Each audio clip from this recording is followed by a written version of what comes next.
Am I expecting rate come down? I don't think so yet. But I think the CBN governor said in his interview in Brazil some months ago that he thinks we are getting to that point whereby we might see those rates come down. But I don't see it coming down. The most vibrant sector of the Nigerian economy is the informal sector. That sector is largely driven by liquidity. Okay. Once you starve that section of liquidity, you starve growth. And when you starve growth, you're affecting a lot of households. Just remember the time we have the Naira during the Mifile time that the cash crunch, crunch, Naira, cash crunch, scarcity. You saw how the informal sector was one that was largely hit. So it's almost the same when you're saying you're removing liquidity. And removing liquidity is just we are going to have cash crop. So that's why I think we should think and look at what works for us.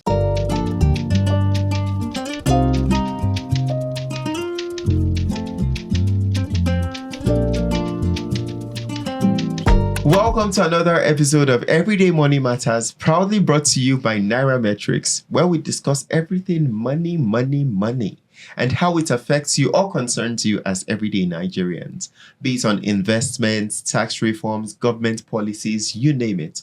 My job here is simple, to take all of that financial grammar you hear on the news and break it down and ask the questions so you do not need to. So with that said, let's get to it. Now, one big grammar we keep hearing from time to time is MPC, and that's the Monetary Policy Committee. And for those of you who do not know, basically they are like the referees of Nigeria's money. They meet in Abuja and decide whether borrowing money should be cheaper or more expensive.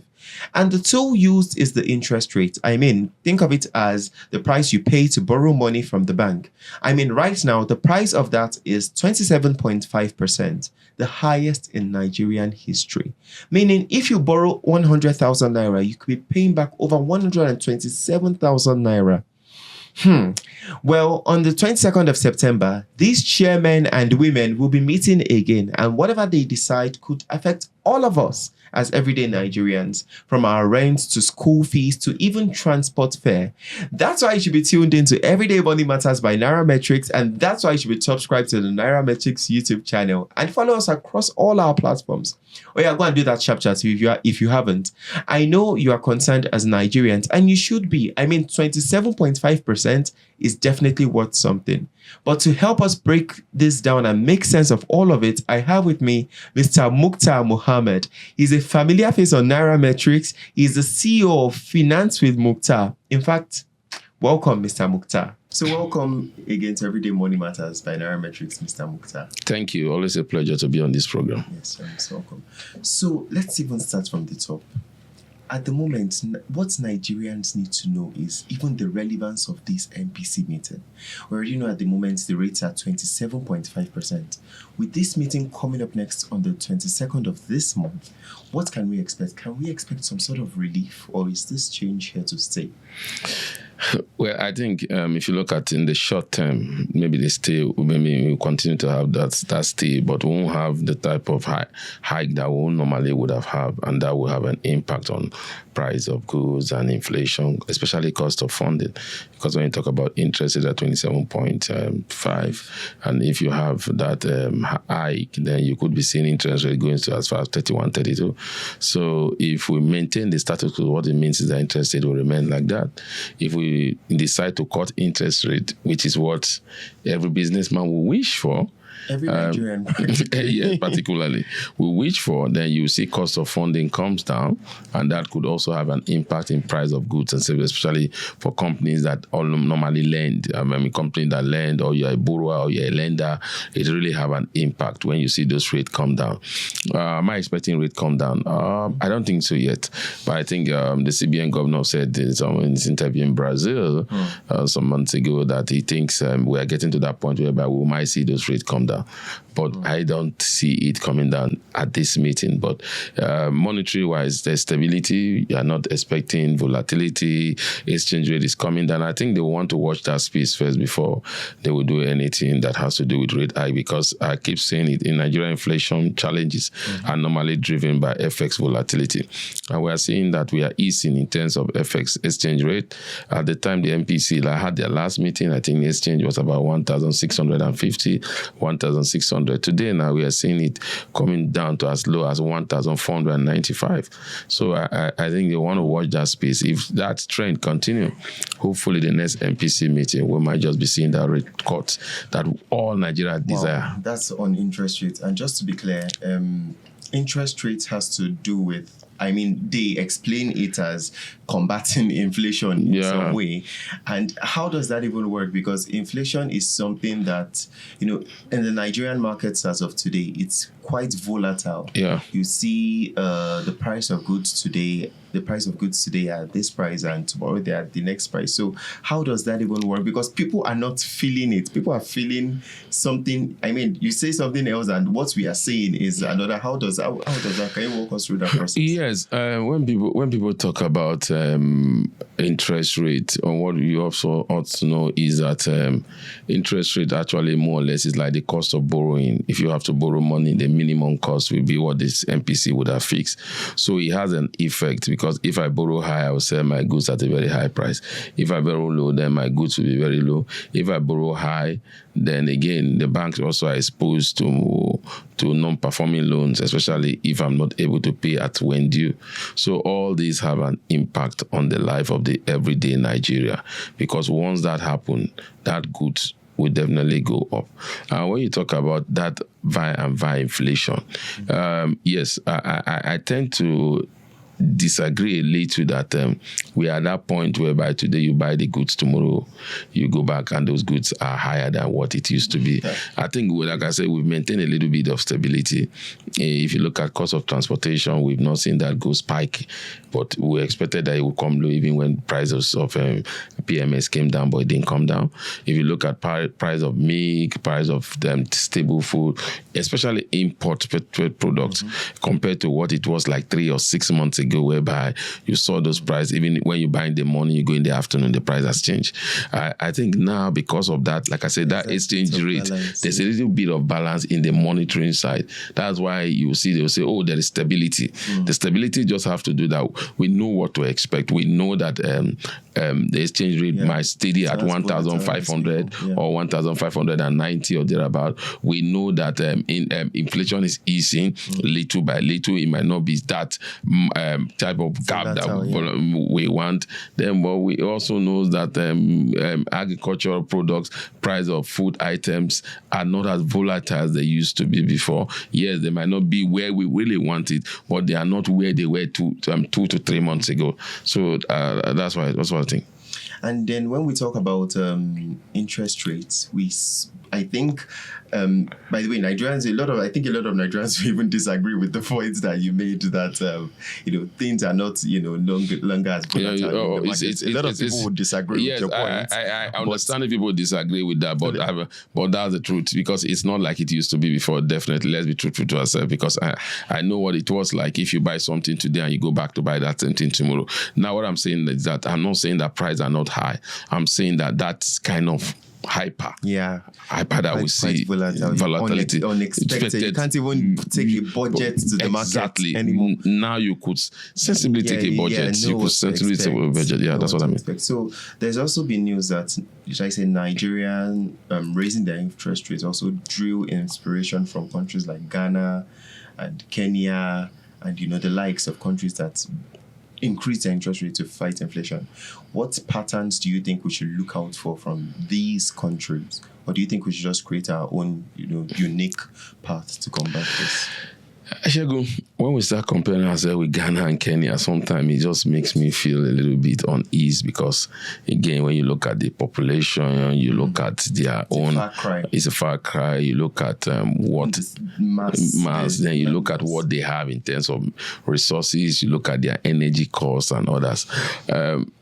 I think we are doing yourself a lot of injustice if you say, oh, go and check out what is happening to Ghana, go and check out what is happening to Kenya. But I think, to answer your question, I think what we have not done as a country is to look for what works for us. Because when you see the orthodox monetary policy too is, when there's inflation, take off the liquidity out of the system. Once there's inflation, reduce the flow in terms of a supply chain, improve this, improve that. that. But when you look at Nigerian inflation is not driven largely by the normal economical inflation terms. Yeah. You look at cost of production, inflation. You look at exchange rate volatility, inflation. You look at the cost of energy, inflation. You look at the demand and supply, inflation. The one that is even solely, should I say, Nigerians are focused on are mainly, the cost of exchange, because it affects the food. Exactly. So, economically, you don't see how exchange rate really plays so much role in inflation. But now we are beginning to see that trend, especially in developing economy, that normal open to importing goods. So that for me is where we should look at we shouldn't look at the orthodox monetary policy, because again, when you decide to reduce liquidity in the system, the most vibrant sector of the Nigerian economy is the informal sector. That sector is largely driven by liquidity. Okay. Once you starve that section of liquidity, you starve growth. And when you starve growth, you are affecting a lot of households. Just remember the time we have the Naira during the Mifele time that was the cash crunch, Naira, cash crunch, scarcity. You saw how the informal sector was one that was largely hit. So it's almost the same when you're saying you're removing liquidity. And removing liquidity is just we are going to have cash crop. So that's why I think we should think and look at what works for us and then implement it rather than looking at the global inflation for them. Yeah, because again, when you look at a place like United States, you look at the UK. When we started hiking rate over 4 or 5 years ago, they also were hiking rate. Today, they have high rate and they have brought down the inflation to BRS minima. But when you look at us, at the time we're hiking rate, and what we are even enjoying now that we are saying is moderation in terms of our inflation is largely driven by the rebasing. Yes, rebasing of the economy. It's not largely driven by normal. And in terms of rebasing, you don't necessarily use rebasing to begin to gauge your inflation.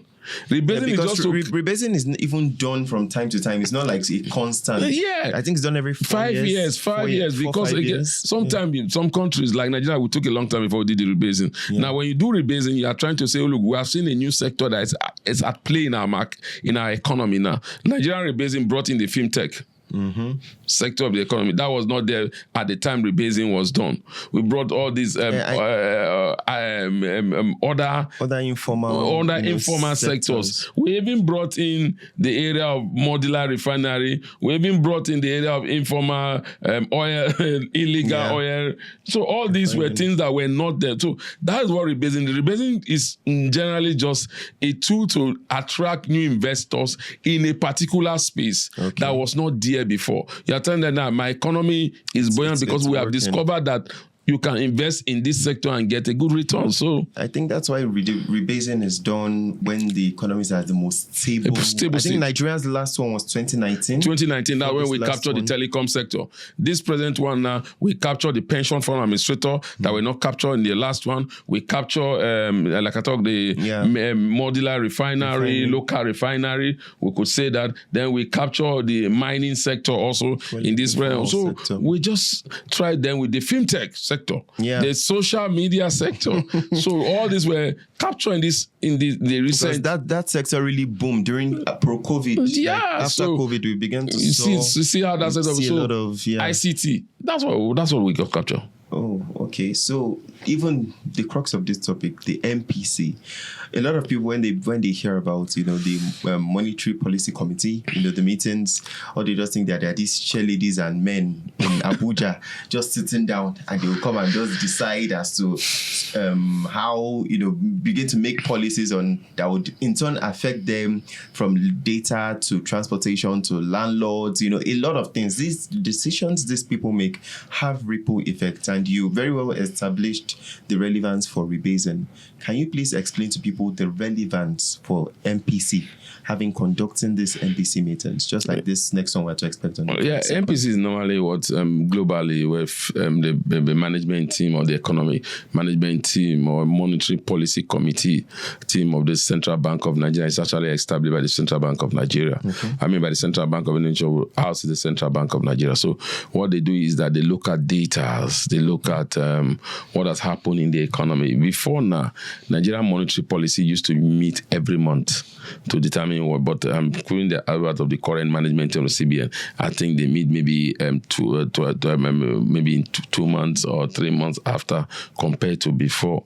So what they do is that they look at the data.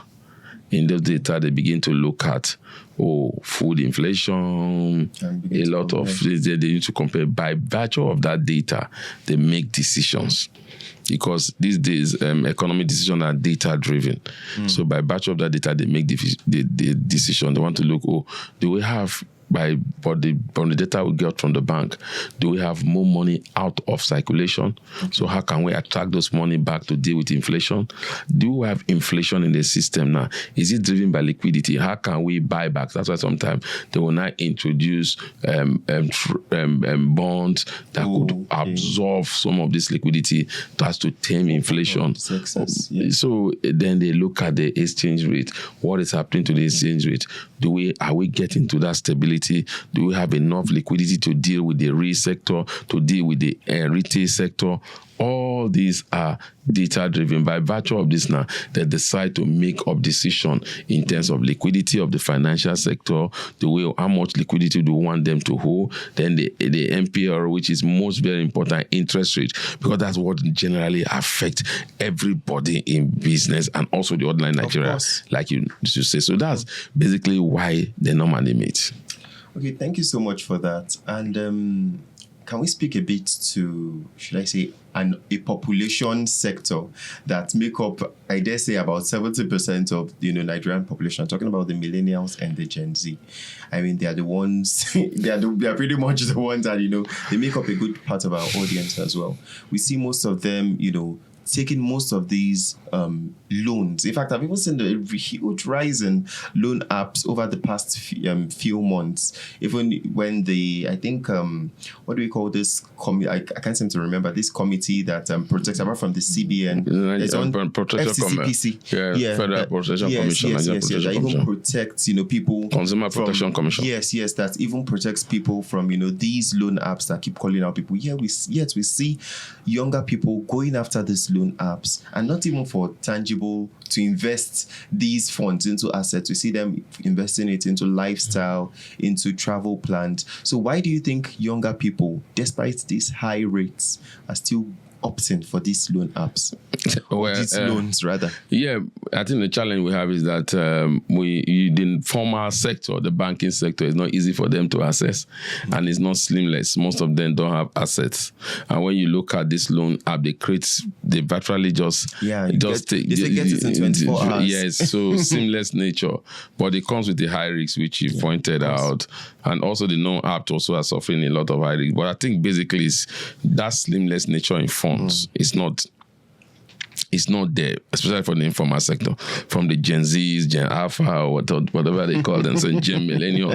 So they don't see that. And again, it's largely because, like you said, most of them have not even built wealth to extend that some of what they build in terms of assets. And you think if lifestyle you're taking loan for anything, it should be something that will give you ROI to repay that loan. No, you see, people invest we just talk about a very booming sector, the social media sector. Some people think investing on their side, in their lifestyle, then coming up with TikTok, coming up with all those things can also make them, like they will say, much blow. more valuable. Yeah, they blow, then they were able to pay the then some of them will collect this money and then think of buying equipment that they can use. But again, sometimes it's not easy for them to go to the bank and tell the bank, just give me money. So this loan app capitalize on it. But their practices are very horrible practices, whereby it's like name and shame, sending messages to friends, and because that is the only way they can also be able to recoup their money. So that's why they do what they do. Of course, and then bringing it down, we're in September, I think officially 98 days to Christmas. And this is a season for festivities. We equally see more people opting the same way, for traveling, for spending trips, or, for celebration. So apart from the Gen Z, why do you think people would rather opt for loans, or do you think it's even advisable in the first place?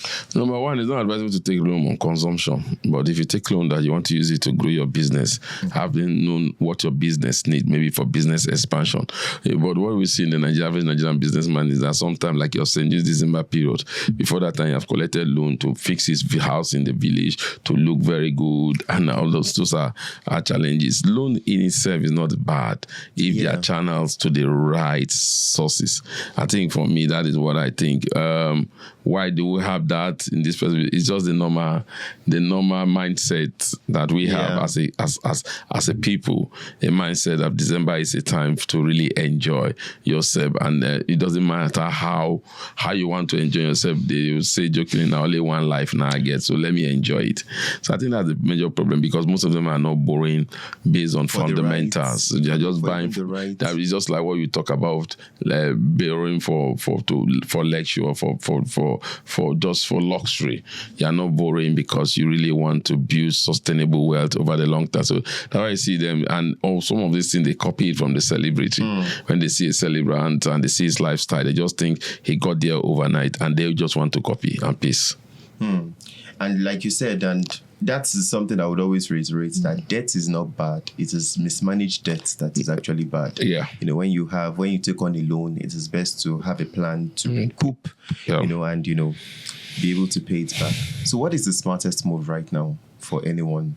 Should I say, is it smart to get into investment, or just stay out of loans completely? Besides, we've established the fact that loans are not bad. Yeah. So what would you say the smartest move? The smartest move is always know what you are borrowing for. Are you borrowing for consumption? Are you borrowing for growth? Okay. Borrowing for consumption is when you borrow to show off, like you say, lifestyle. Buy that big car. The very day it leaves the garage of that car company, becomes the value definitely go down. But if you are borrowing to improve value, to buy investment, you are borrowing to buy asset, to buy landed property, and I think that is better. But again, even with that, you have to look at the interest rate that they are giving you by the investment that you are taking into. Will I be able to make up to pay, like you said, to pay for this, or by virtue of I get money to get a house, the money I will be paying every month, will I be able to take it compared to if I'm still renting my house? And that. So those are type of things that you really have to look for before you collect loan. But I am neutral when it comes to loan, because it's either you are borrowing for consumption or you are borrowing for investment and growth. So it depends. So at this moment, I think I'm going to sound like a broken record, because it's like I'm repeating myself, but Nigerians cannot control the MPC decisions, neither can we control inflation. So what mindset would you advise that people adopt to look out for opportunities and even protect themselves, financially in times like this? Investment mindset. Okay. Investment mindset. When an economy is going through volatility like this, if you have liquidity, asset is cheaper compared to what it was before, because some people will be selling off because of the hardship. So you are able to take advantage. And this is not a time to just leave the money in the bank, because again, Tell it to our viewers. Interest rate is high. Okay. And so when you're leaving the money in the bank, inflation is eating your money. Okay. So any money that is not giving you commensurate return to inflation definitely is eating your money. So in times like this, where you really get value for your money is definitely investment, because there's this snowball effect that will definitely happen in terms of investment in some of this. When you do some investment, because investment sometimes tend to go up to meet up with inflation and sometimes surpass inflation. Thank you so much for breaking that up for us. And then in 1 minute, just something for you to leave our viewers with. I would like you to look into your camera while you're making your points. Something for you to leave, with our viewers on what they should do, or should I say the next steps they should take after this? The next step you should take is, I'll just put it in one word. Make sure you are not just saving your money, but you are investing your money. That is the key to wealth creation, and also that is the tool to guide against inflation. Thank you so much, Mr. Mukhtar. And I think by now, every Nigerian will understand that having money is not just about survival, it's about strategy and about putting your money in the right things, of course. Till another episode of Everyday Money Matters brought to you by Nairametrics. Till next time.